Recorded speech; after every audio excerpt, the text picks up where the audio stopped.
pessoal, hoje nós estamos começando o nosso ano letivo 2021, né? Ainda num período remoto, mas com grandes esperanças, enxergando ali no finalzinho do túnel a luz que já começa a aparecer, ok?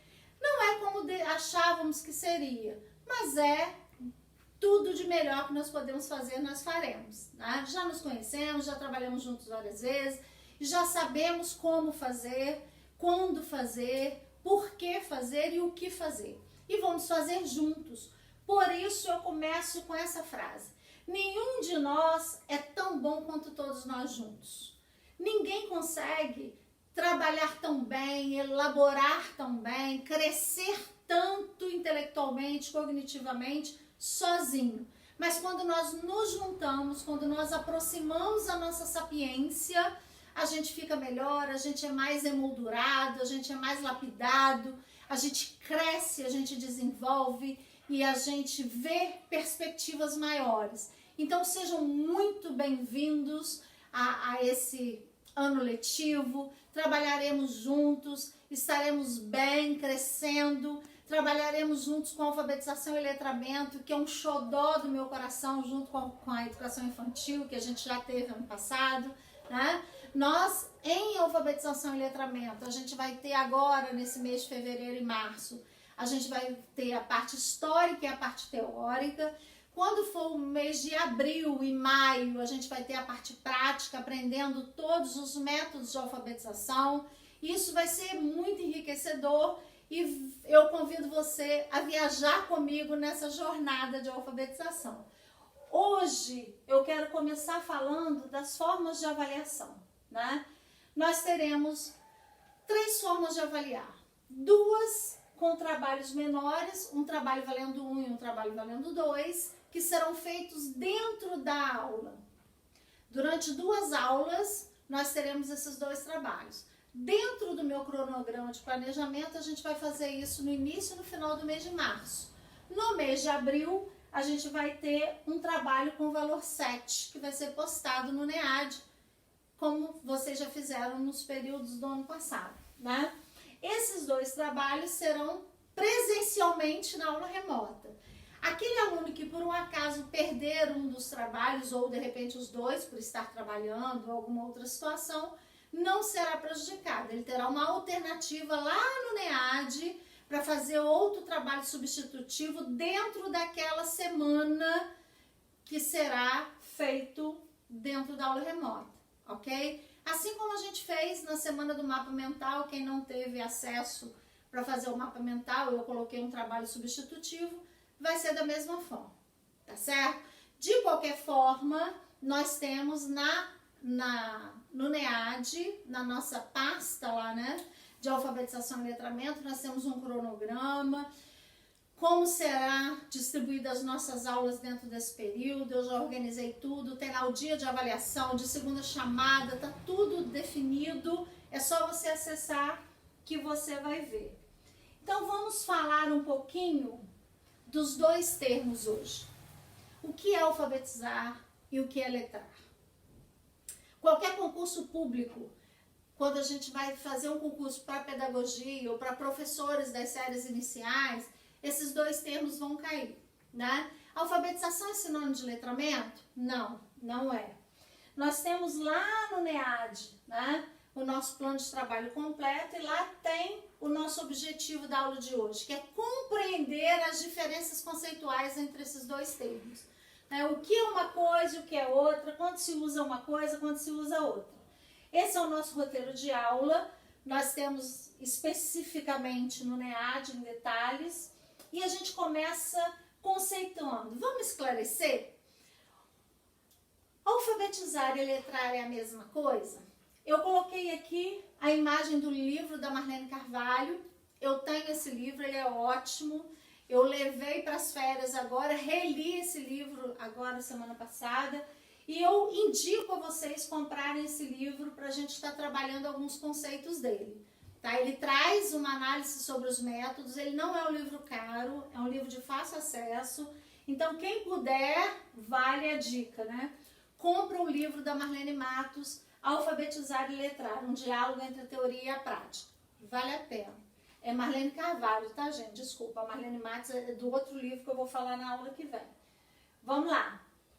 A alfabetização se desenvolve no contexto e por meio de práticas sociais de leitura e escrita, atividade de letramento, e por sua vez só pode se desenvolver no contexto e por meio da aprendizagem. O que quer dizer isso? Que quando eu vou alfabetizar, eu vou ensinar o quê? Eu vou ensinar o código escrito, porque se eu estiver alfabetizando na língua portuguesa, o código escrito é outro, é um. Se eu estiver alfabetizando em mandarim, o código escrito é outro. Se eu estiver alfabetizando em grego, o código escrito é outro. Então, eu tenho que ensinar esse código escrito. Ninguém nasce sabendo, né? Eu tenho que ensinar os signos. O que são signos? Signo não é o signo que vocês sabem lá, eu sou capricorniano, eu sou peixe, eu sou ar, não é isso não. São símbolos, né? Então, quando eu falo A, qual é o signo que representa o A? Quando eu falo 3, qual é o signo ou símbolo que representa o número 3? Tá?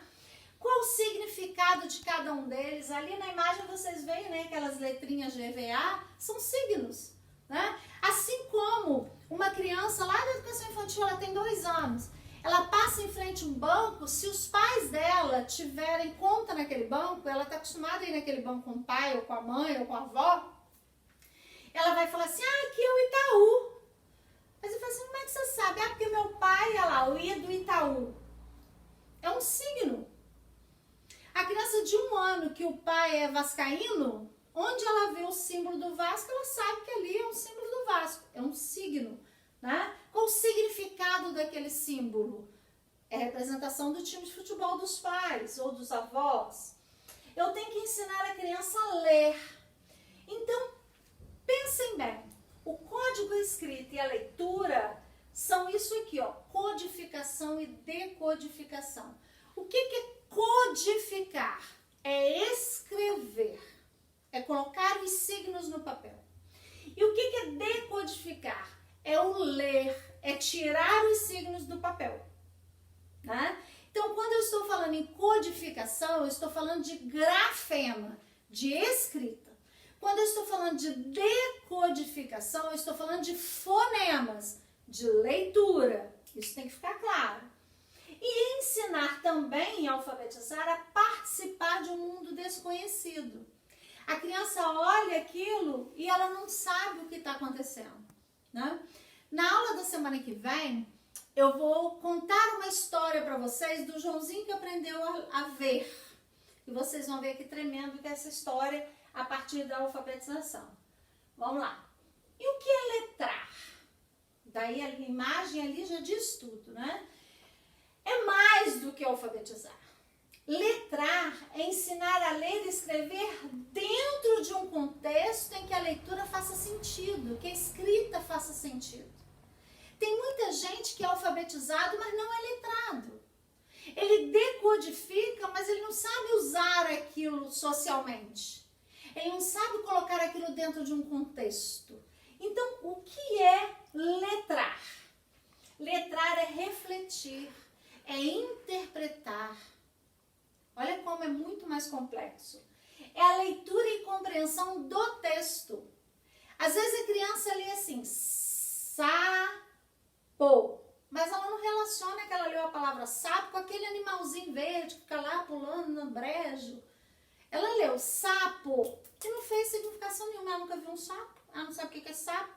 Então ela decodificou, ela leu, mas ela não letrou, ela não entendeu, ok?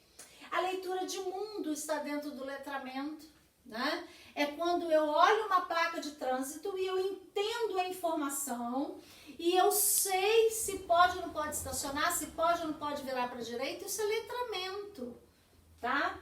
Tem uma função social, o letramento sempre tem uma função social, porque eu preciso entender o contexto para viver socialmente.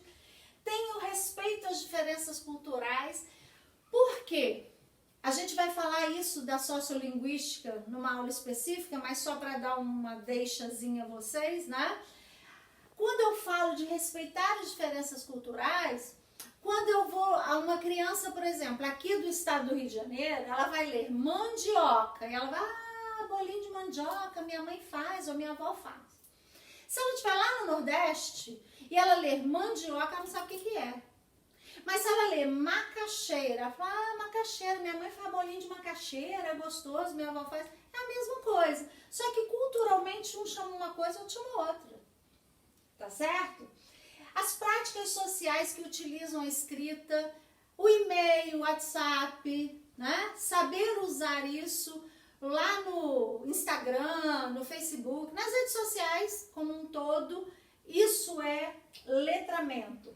E o letramento, ele traz liberdade e traz a construção da nossa autonomia, né? Ele me liberta a enxergar e entender as coisas. Quantas vezes as pessoas vão para a educação de jovens e adultos para aprender a ler e escrever, para se sentir um cidadão?